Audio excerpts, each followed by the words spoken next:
3 nights before my 70th birthday, my dead wife Eleanor showed up at the foot of my bed in Kelowna, looking as real as the day we met, and dropped a bombshell that straight up saved my ass from a deadly trap. Harold, listen up close. Don't you dare sip that wine your daughter and her hubby are pushing on you. Swear it, Harold. Skip that damn wine. I bolted awake, heart pounding like a jackhammer, my flannel PJs drenched in sweat, even though it was a chilly fall night in British Columbia. The alarm clock blinked 2:47 a.m. in that eerie blue glow. Eleanor had been gone for 3 years, snatched away by pancreatic cancer that hit like a freight train. But there she was, crystal clear like our wedding day 46 years back, her silver hair shimmering in the moonlight, those soft gray eyes blazing with a fire I'd never seen in all our time together. Hold up, before I dive deeper into this wild ride. Hit me with where you're tuning in from right now. Drop your city and the current time in the comments. I'm dying to know how many of y'all have had those freaky gut check moments where some unexplainable vibe screamed danger right in your face. I sat bolt upright in the pitch black room, my ticker racing against my chest like it was trying to bust out. The old house on Lakeshore Road groaned with those familiar creaks, the kind of sounds that come with a place my wife and I slapped together 35 years ago, when Kelowna was still this sleepy orchard spot. Out the window, Okanagan Lake gleamed silver under the stars, all calm and timeless. But man, nothing felt chill anymore. Picture this. 2 weeks prior, my daughter Meredith and her slick husband Grant roll in from Vancouver with a fancy case of wine, acting like it's the Holy Grail. But now, in the dead of night, their generous gift starts smelling fishy as hell. Flashback to 2 weeks ago. Meredith and Grant show up for a long stay, toting this premium case from a top-notch Niagara winery. They unveil it at the kitchen table like it's Oscar night. For your big day, Dad. Meredith beams, her blonde locks on point, rocking those high-end threads I'd bankrolled over the years. Grant handpicked this vintage. It's supposed to be killer. Grant flashes that polished grin he'd honed over 15 years hitched to my girl. This bad boy needs to breathe for at least a week. Harold, we'll crack it open at your birthday bash. Trust me, it'll blow your mind. Now, in the wee hours, their pushy vibe hits different. Why the hell was Grant so anal about the timing? Why'd Meredith harp on me, being the first to taste it as the guest of honor, like 3 damn times? And why'd they eyeball me so hard when I hauled the case down to the wine cellar? I shuffled down the hall to the kitchen, passing family pics that mapped out our whole saga. Eleanor cradling baby Meredith. My boy Daniel's grad from Queen's University. Grandkids at Christmas blowouts over decades of what I thought was real deal happiness. At the sink, I chugged tap water from Kelowna's Mountain Fresh supply, but it couldn't rinse out that bitter fear taste coating my mouth. After 46 years married, I knew better than to ignore Eleanor's vibes. They'd saved my bacon more times than I could count.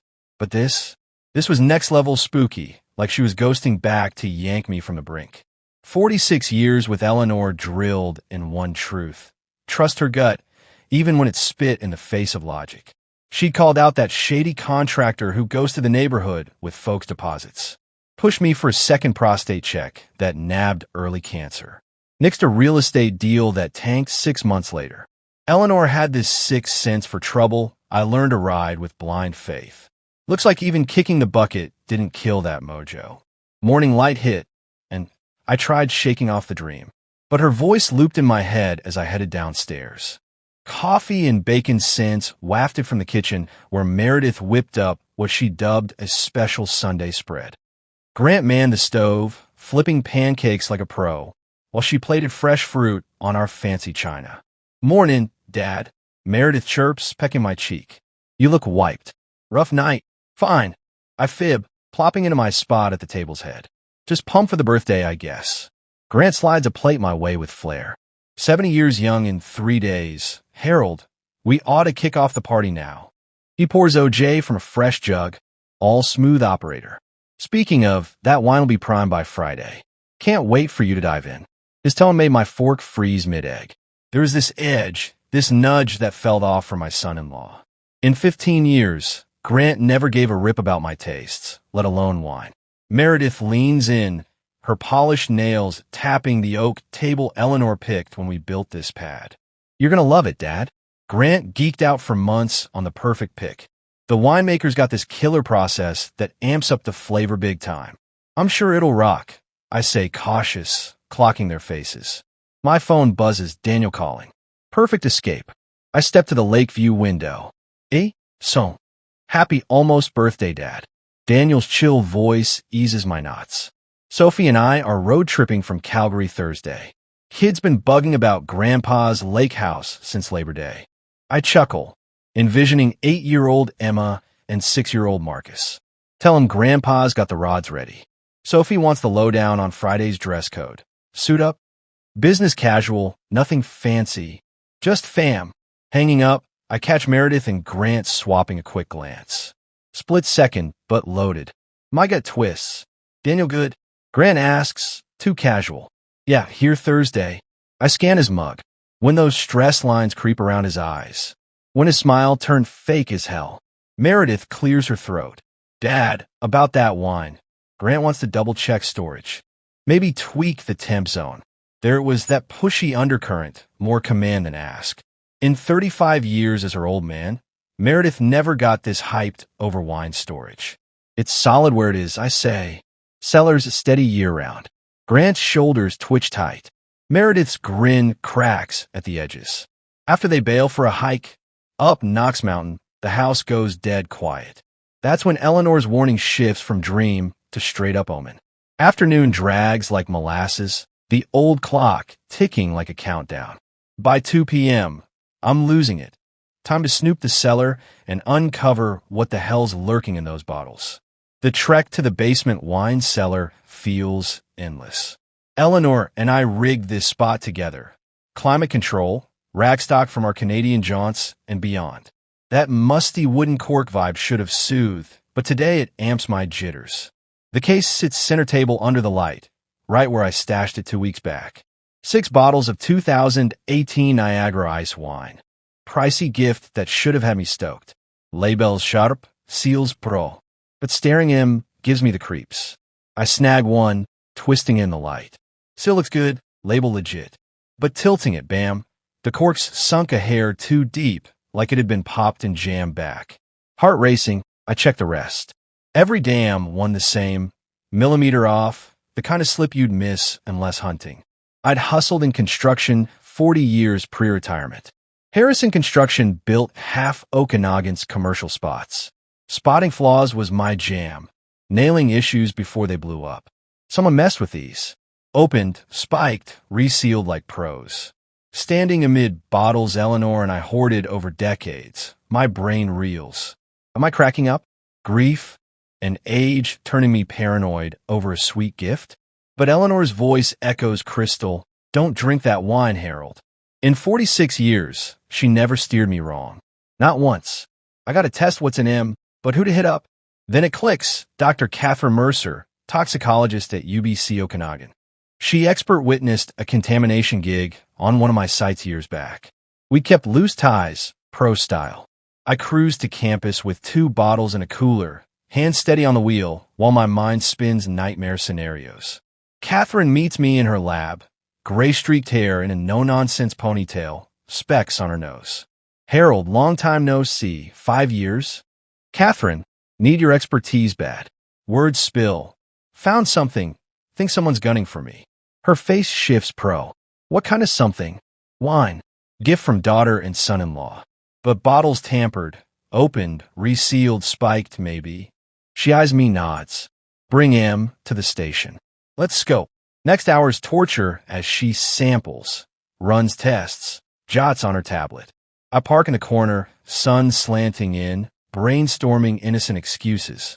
Finally, she looks up, face ashen under fluorescence. "Harold, quiet. This wine's laced with ethylene glycol, antifreeze, basically. Heavy dose, masked by the sweetness. It's like a gut punch." What did it do? At this level, over a meal with glasses? Symptoms hit hours in, nausea, fog, sleepiness. Looks like boozing too hard or med mix-up. Then kidney crash, acidosis, dead in 24 to 48 hours. Could pass as alcohol OD or med emergency. Someone poisoned me. I mutter. My own kid and her man tried to off me. Catherine grabs her phone. We call RCMP now. Detective rolls in hot, drops a bomb. Grant's been under the microscope for months. Fraud, debts, my cash vanished. And the kicker? My life's worth $3 mil in insurance. Detective Sergeant Patricia Blackwood hits the lab in an hour with a note-taking rookie. 50-ish, sharp eyes, moves like a vet cop. Mr. Harrison, after scanning Catherine's data. Heads up, your son-in-law Grant Thornton's been on our financial crimes radar for months. Punch 2. Say what? Blackwood sits opposite, serious, running a slick Ponzi through his Vancouver firm. Fleece clients for $12 mil, funneled offshore. Schemes crumbling. Owes $4 mil to mob types. 4,000 pesos. I gape. Grant manages my investments. 10 years. We know. Yours were first hits, retirement, business sale proceeds, properties. $2.80 mil gone. Vision swims. All Eleanor and I built, jacked by the dude I trusted with our legacy. Your life insurance? Blackwood gentle. Value. 3,000 pesos guispe. Meredith primary beneficiary. Bingo. Blackwood sure. You gone. She cashes in a square his debts, plus extra. 70-year-old croaks at B-Day dinner post-wine. No flags, especially with HeartMed's history. Puzzle snaps. Lavish gift, storage obsession, B-Day timing. I'd keel over at my party. Witnesses to my fine state pre-collapse. What about Meredith? Dread the answer. Blackwood darkens. Tricky. Grant's likely mastermind, but her role? Complicit or coerced? Gotta tread light. Your play. Catching hadjanded. Dinner goes on but tweaked. Wine stays put, you don't touch. They freak when it flops, expose selves. Me as bait. Safe as houses. Undercovers everywhere. Suspicious move? We pounce. In that lab, gear that saved me surrounding, I picture facing my girl over dinner, knowing she might have plotted my end. Next 3 days blur surreal. Grant and Meredith play happy fam. Clueless there, every twitch is wired. Daniel arrives with kids. Hugs hit harder, knowing the poison plot lurking. Grant and Meredith return from hike. All smiles. Hyping Friday. No clue they're on tape. Daniel pulls in Thursday Eve with Sophie, grandkids. I squeeze Emma and Marcus extra, soaking their kid joy while my heart shatters over aunt/uncle scheme. You good, Dad? Daniel quiet on deck. Sunset over lake. Just aging son. 70 smacks harder than 60. He claps my shoulder. Mom, dig this. All together for your day. Eleanor's warning ghosts in. She's here in her way. Friday dawns crisp October sun. House buzzes fam vibes. Grant bosses kitchen confident. Fancy meal. Meredith decks table. Daniel/Sophie wrangle kids outside. Laughs floating in. At 6 p.m. sharp, Blackwood's undercovers post up. One delivery guy. One streetcar. One cam feed monitor. Grant struts from kitchen. Wine bottles in tow. The ones I scoped. Tama popped the B-Day vino. Harold. Been counting down weeks. Eyes flicker. Hype but under cold steel. Actually, casual. Heartburn's killing me today. Doc said lay off wine, especially sweets. Shift hits. Confusion to panic flash. But Harold, quick recover. Special vintage. Ship just for tonight. One glass won't wreck ya. Meredith steps up, smile forced. Dad, we picked it for you. Grand obsessed months. Means the world if you taste. Later maybe, I deflect. They're worried swap. Dinner fakes normal, but tension thick. Grant circles back to wine, with dessert, coffee, post-kid bedtime. I dodge each. By 9, kids out upstairs, adults lounge. Grant's fidgety, bails twice 4 calls, returns edgier. Dad, Meredith mid-lull. Try the wine now. Grant's effort. Waste not. Daniel eyes sis me confused. What's with the wine push? Like it's a cure-all. Nothing, Grant snaps. Just want Harold enjoying his gift. Time to drop the hammer.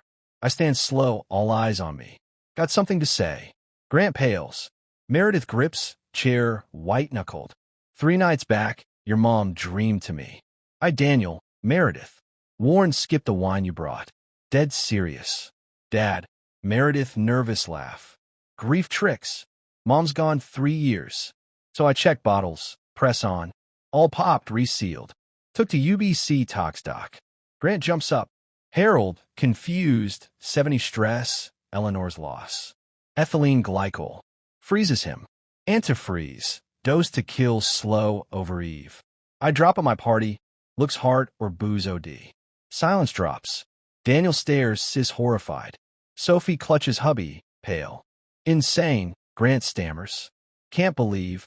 For months, cut in, play Blackwood's vid on. Grant drains color as his voice booms. Tap call with creditors, timelines, pays. $3 mil, continue. My insurance. Me dead. Meredith pays debts, pockets rest. His idea. Meredith cracks, tears. Grant said you'd cut us from Will. Give all to Daniel over fight. Only way to save us. Meredith zip it. Grant lunges, but too late. Threaten divorce, she sobs. Lose everything. House, cars. Didn't want to hurt you, Dad. Swear. RCMP. Blackwood bursts in with Eunice from kitchen. Grant Thornton, Meredith Harrison Thornton. Arrested for conspiracy, attempted murder. Grant doesn't fight cuffs, but hisses, shoulda drunk it, old timer. Easier all around. Meredith crumbles, sobbing as rights read. Daddy sorry. Forgive. Lawyer. Blackwood guides her out. Daniel frozen, arm round Sophie. Watching sis cuffed away. That, no clue. Swear. I know, son. Hug him, his shake silent. House echoes, huge post cops. Hauling pair to Kelowna detachment. Daniel/Sophie sit with me past midnight, clock ticking. Now what? Sophie soft. Dunno, admit. Honest. 3 months on, courtroom drama peaks. Meredith flips on Grant for lighter time. But the real gut wrench? Facing my girl's betrayal head on. Then choosing forgiveness amid the wreckage. 3 months later, BC Supreme Court. I watch Meredith sentence.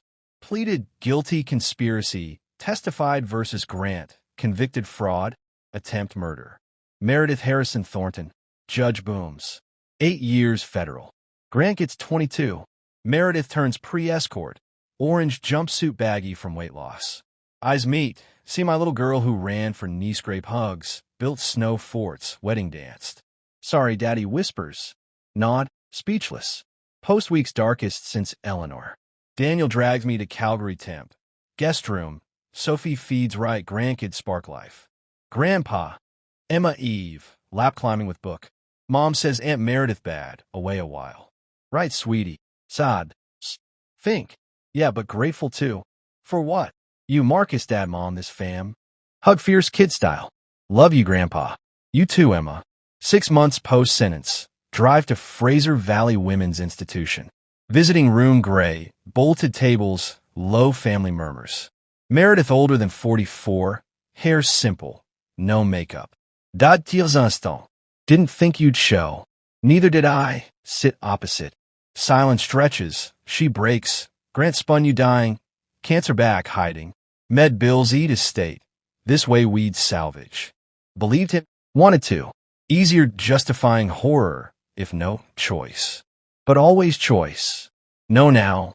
Study her. Get what you nearly did. Emma. Marcus accessories. Wine at dinner, food from Poison Kitchen. Breaks down. No, God. Every night. Never forgive self. But I forgive you. Looks up, shock. How?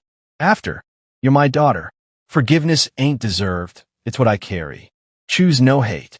Drive back Kelowna drags. Fraser Canyon autumn golds/crimsons.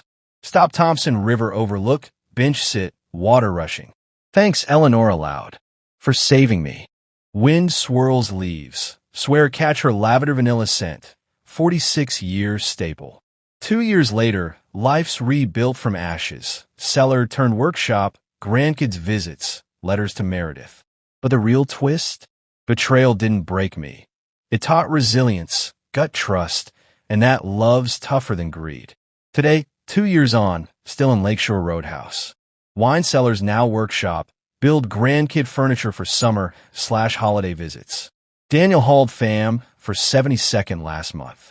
Cake, ice cream on deck, sunset gilding Okanagan Lake gold/pink. Emma's 10, geeking astronomy to zoology. Marcus 8, fishing nut like young me. Write Meredith monthly, visit health allowing. Model inmate, counseling VOC training.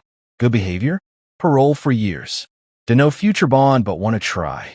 Grant Max SEC, appeal shot. Debt's moot behind bars. Ponder him. How greed flips to murder logical. Never get it. Reflecting, edge so close to losing all. Not life but family faith, trust, love capacity. For 70 years, thought blood meant loyalty, close ones shield harm. Wrong. But wrong too, thinking betrayal must shatter. Eleanor schooled me 46 years. Listen, forgive, joy in simples. Her last lesson, from grave? Trust instincts, heed warnings. Never assume familiar faces hide no dark. Human spirits, badass resilient. With hope, grit, true love, support, survive soul crushers, rebuild from trust rubble. If facing impossible fork now, remember, not alone. Genuine lovers exist, zero harm, want you thriving. Find him, cling, let help. This tale hit home or woke you. Spill in comments, your family trust sagas or spooky saves. Your yarn could rescue someone. And if this resonated deep, smash that subscribe to Revenge with Father for more raw tales on fragile bonds. Don't miss out. Hit subscribe now, turn on notifications, and join the crew uncovering life's wild twists. Your next story awaits. What are you waiting for?